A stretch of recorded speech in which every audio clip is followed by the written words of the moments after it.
കുട്ടികൾക്ക് ലഭിച്ചു +2 വിദ്യാർത്ഥികൾക്ക് ലഭിച്ചുകൊണ്ടിരുന്ന സ്റ്റൈപ്പൻഡ് എന്ന് പറയുന്നത് മാസത്തിൽ 500 രൂപയാണ്. 13 വർഷം കഴിഞ്ഞു. ഈ 2026 ആയപ്പോൾ അതിന്റെ വർധന എന്ന് പറയുന്നത് കേവലം 800 രൂപയാണ്. എത്ര രൂപ വർധനയുണ്ട്? 300 രൂപ. 300 രൂപ എന്ന് പറഞ്ഞാൽ കേവലം 20-30% മാത്രമേ വർധനയുള്ളൂ.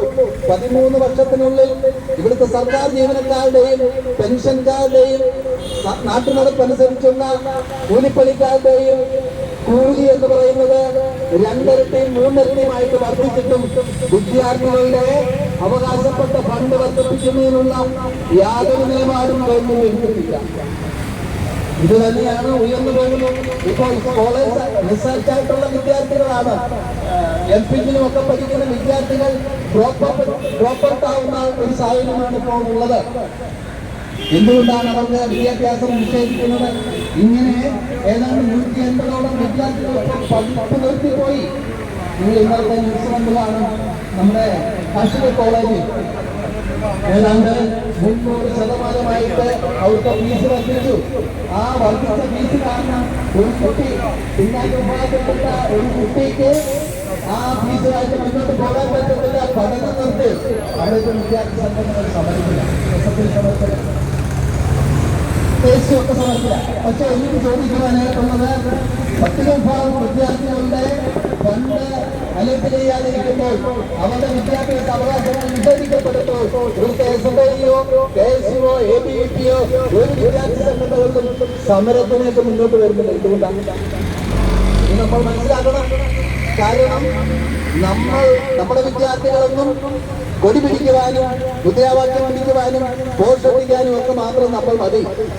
നമ്മുടെ അവകാശങ്ങൾ നിഷേധിക്കപ്പെടുമ്പോൾ ഒരു കാര്യത്തിലും ഇത്തരം വിദ്യാർത്ഥി സംഘടനകൾ നമ്മെ സപ്പോർട്ട് ചെയ്യാൻ വരില്ല എന്നുള്ളതാണ്. ഇപ്പം നമ്മുടെ കുട്ടികളുടെ വിദ്യാഭ്യാസ അവകാശം, ഇപ്പോ നിങ്ങൾ ഒരു പ്രൊഫഷണൽ കോളേജിൽ പഠിക്കുന്ന കുട്ടി, ആ കുട്ടിയുടെ ഹോസ്റ്റൽ ഫീസ് എത്രയാണെന്ന് നിങ്ങൾ ആലോചിച്ച് നോക്കുക. അല്ലെങ്കിൽ അങ്ങനെ പ്രൊഫഷണൽ കോളേജിൽ പഠിക്കുന്ന ഏതെങ്കിലും കുട്ടികളുണ്ടെങ്കിൽ അവരുടെ ഗൈഡൻസിന് അറിയാം 7,000-7,500 രൂപയാണ് അവിടുത്തെ ഹോസ്റ്റൽ ഫീസ്. പത്തിന്ത്യാദി വികസന വകുപ്പ് ഇപ്പോൾ നമുക്ക് തരുന്നത് കേവലം 4,000-4,500 രൂപയാണ്. അത് അൺഎയ്ഡഡ് ആണെങ്കിൽ 1,500 രൂപ. ഹോസ്റ്റൽ പുറത്ത് ഹോസ്റ്റലിൽ താമസിക്കുന്ന വിദ്യാർത്ഥികൾക്കാണെങ്കിലും 1,500 രൂപ മാത്രമാണ്. ഈ കാര്യങ്ങളിലൊക്കെ റീസണബിൾ ആയിട്ടുള്ള ഒരു വർധന എന്തുകൊണ്ട് ഗവൺമെന്റിന് കൊടുക്കാൻ കഴിയുന്നില്ല? കോടിക്കണക്കിന് ഫണ്ടുകൾ ലാപ്സ് ആകുന്നു. പട്ടികജാതി വികസന ഫണ്ടുകൾ ഏറ്റവും കൂടുതൽ ലാപ്സ് ആകുന്നത് ഏത് രീതിയിലാണ്? പഞ്ചായത്ത് കൊടുക്കുന്ന ഫണ്ടുകളാണ്. ഈ പഞ്ചായത്ത് അവർക്ക് കൊടുക്കുന്ന ഫണ്ടുകൾ വളരെയധികം ലാപ്സാകുന്നു. നമ്മളുടെ വികസനത്തിന് വേണ്ടി എടുക്കുന്ന ഫണ്ടുകൾ മറ്റു പല വിഭാഗങ്ങളുടെയും വികസന ഭാഗത്തുകൂടി